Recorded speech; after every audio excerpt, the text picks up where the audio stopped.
morning. This video is brought to you by JBS Farms and viewers like you. Thank you so much for your support. I really appreciate it. Let's not forget our men. I am now doing my men's soaps all in these groovy bar types, and I'm doing them in the translucent kind of jewel looking things. They're still masculine, but I think they're pretty. This one is Black Orchid, and I think this is my last of it. I think I used up all the fragrance oil, so these bars will be the end of the Tom or the Tom Orchid. the Black Orchid. Hey, it matches that Black Orchid lipstick, right? This one is called Prime, and I did it. It's kind of a natural, I want to call it topaz. Oh, it's wonderful. You kind of gotta go because it's so yummy, but I don't know how to describe it. I love it. I don't know if this vendor is still in business. I still have a bunch of the fragrance oil left, so I can still make it, but I'm gonna make sure I have some for my hubby. And this blue, I have more colors too, but this blue one is Aqua di Gio, and I like it. It's our ozone-y men's scent. Just very clean, but it's just fun having all these colors and shapes, and I don't know, I'm onto this idea of the jewels.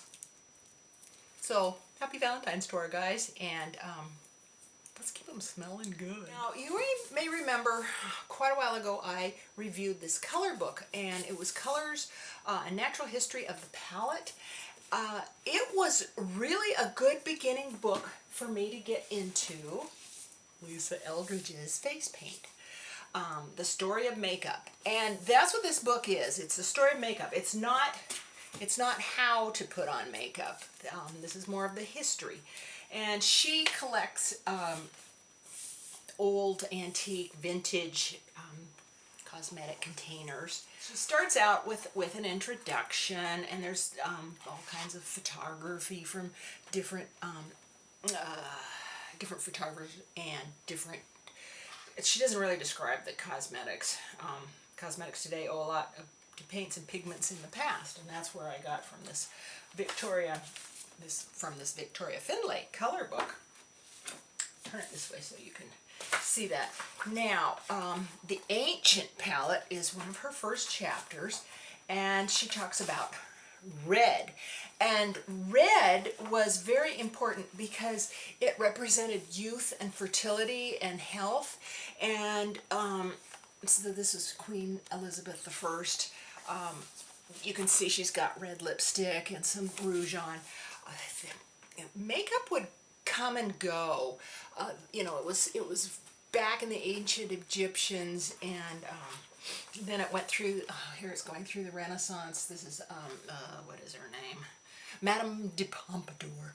And she has very rosy cheeks and lips. And then it goes out of style, and it was only the rich back then that could use these colors. And notice on her and on Queen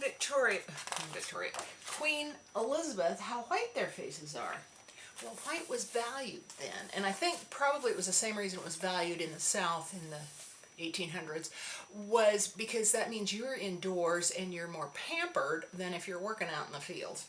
So they like the white, and when you look at this picture, and I have another picture of her on this one, and this other lady with their white faces, Power and Politics of Pale. So white complected men, you know, you're pretty high up on the social ladder. And then, you know, even the Japanese are painting their faces white. Well, white was a hard color to get. I learned in this book, and I learned in that book that they used lead. They also used bird droppings. 16th century fashion icon Catherine de Medici was a regular user of skin brightening concoction, including the popular ingredients of lead, mercury, and arsenic. Now, you notice these ladies all have very high foreheads. Lead makes your hair fall out. Lead and mercury and all this stuff makes their skin turn kind of gray and splotchy and lumpy and just unhealthy. So the more they used it, the more they had to use it, and so they kept going. And even though it made them very sick, they kept, price of beauty. It's funny. The what I got from that was the poorer peasants had way better skin. Because, well, except for the sun part, but they weren't putting on all those poisons on their skin. And then there were the Egyptians. And we see in all their pictures, we don't know whether they really wore it or if it was the stylized art. But when Cleopatra in 1960 something came out, well, I can't find it quickly, but anyway, 1960 in the 60s when Elizabeth Taylor came out, one time she went to a restaurant and she didn't take off her makeup, and boom, it was a hit. And so the ancients were using coal, and they'd mix it with oils. And here is Nefertiti and Sophia Loren. And there's so many similarities of what's beautiful. The defined almond-shaped eyes, high cheekbones, full lips, and long neck. So you can tell that has been valued all through the centuries. Oh, this is a neat image. She's never see that in paintings. A woman at her toilet is shown applying black patch, a mooch, from a mooch box that contains a lover's portrait on the lid. So here's the lid. A mooch was a beauty mark, and when they would get zits, or if they would get pock marks, because there was smallpox and all that then, they would put a little black beauty mark over it. For a time, women could wear makeup, and then all of a sudden it would be, only the harlots wear the makeup. So it was the ladies on stage and the theater and men would wear makeup and keep it going there, and they would learn a lot about it. The war came along, and a lot of products would disappear because of the shortages, but they would have, stay beautiful for your man, the war face, and, they wanted you to, that was Helena Rubinstein. Here's Guerlain, the lipstick of your dreams. Color started coming out in the press, and I was surprised this one is in the 1920s, but look at, the color and, fat lips and all that, it goes timeless. And then the advertising starts, and they're trying to make us feel like we should look like somebody else. Or, would your husband marry you again? So you need to have makeup to look pretty. Hollywood came about, and everyone wanted to look like the stars. And so the advertisers would start to, this was Photoplay magazine, would start to show tutorials how, this has Jean Harlow showing how she gets her look. It's kind of like we do, and on YouTube, because it wants to make you want it. Revlon came out with Fire and Ice, and what Revlon did was he came out with a matching nail polish and lipstick, and so that was all new. So the movies really influenced heavily makeup and a lot of our social mores, but reading about Theda Bara was so interesting to me because I didn't really know much about her, and I think she was Hungarian or something, and she was very exotic looking, and they loved that. And she was in the unveiling of a painting of the vampire in 1897 was depicted as a pale, dark-eyed woman with a male victim at her feet. Introduced the idea of a vampire to the general public, along with Rudyard Kipling's poem and Bram Stoker's Dracula. Well, so vampire look. That's where the word vamp comes from. Oh, I finally figured that out. You probably all knew that, and I'm just like, duh. But anyway, that's the vamp look. It's that vampire look. Clara Bow, gradually how things are changing, and some of the stigmas of race, so they weren't like this lady, Anna May Wong, she was too Chinese for some of the Chinese movies. Greta Garbo, she did her own makeup, and she started the in the crease business, the lighter lid and in the crease. Beauty pioneers.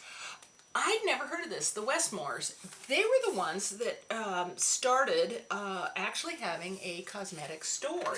They made up people for movies, but started making things that you could go in and buy yourself. Max Factor, and he was with Hollywood and started working with all that.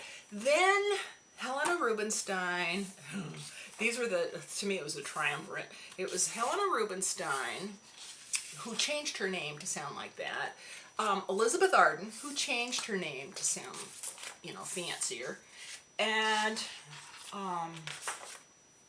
Charles Revson changed his name too, and Estee Lauder changed her name. Were all in heavy competition. They would fight tooth and nail over each other. So one of the funny things was, women dig it, that man, they would call Charles Revson, it was Elizabeth Arden, I think, and Estee Lauder would call him that man.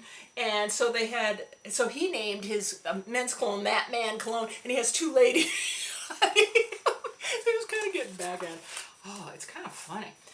Here it talks about when he came out with Fire and Ice in 1952. Here's Estee Lauder. I used to have a book that was all about her, and of course I put that in a yard sale years ago. But anyway, one of her things that was changed about, her marketing was a gift with purchase. And she would give people samples, and that was a big new thing. So then that was all old lady, and so Mary Quant came out, and some other, well, these are just the movie stars again, but some other, Biba came out with, you could use all kinds of wacky colors. Then it goes into talking more about movie stars. And Marilyn Monroe was so interesting. She early on found a makeup artist who was fabulous, Alan Whitey Snyder.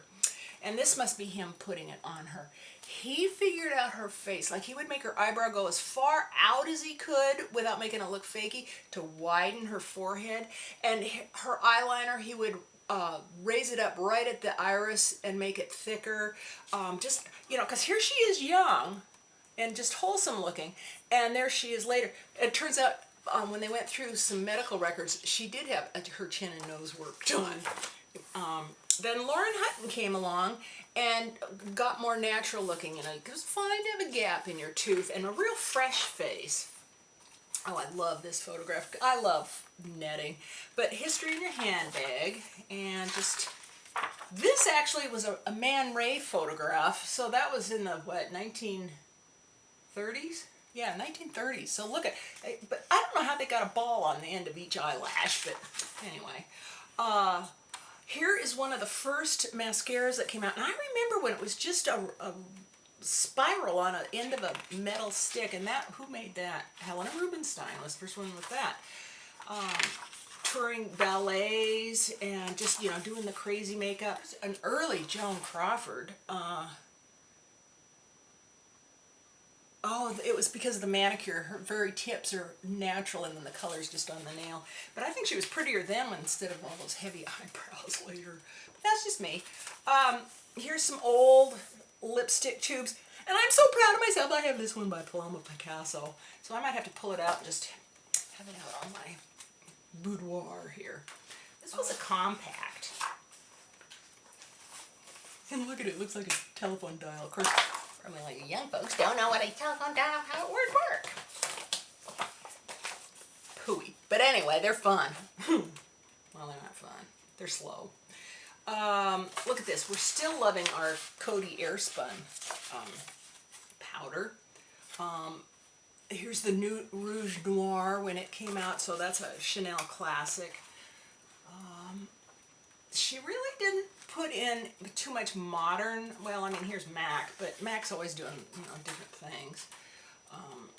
It has acknowledgments of where she got her information, like on the red and the white. And there's an index, and then there's a photo illustrations credits, because she tells you all who photographed that, and then of course an index so you can look up things and find it. And we know Lisa Eldrige from her YouTube. But that's my review of face paint. Like I say, it's not how to do it, which a lot of us were hoping for from Lisa Eldrige. It's more of a history of makeup through the ages. So it and this Victoria Finlay color, I think, are really interesting to read together if you're interested in the history of makeup. And I want to thank you again so much for your support with my soap products. I know I can't make bath bombs right now because it's been all rainy and humidity isn't good when you're making a bath bomb. But thank you so much for all your support with my soaps. I really appreciate it. And thank you so much for subscribing and joining me. And until next time, I'll see you later. Bye-bye.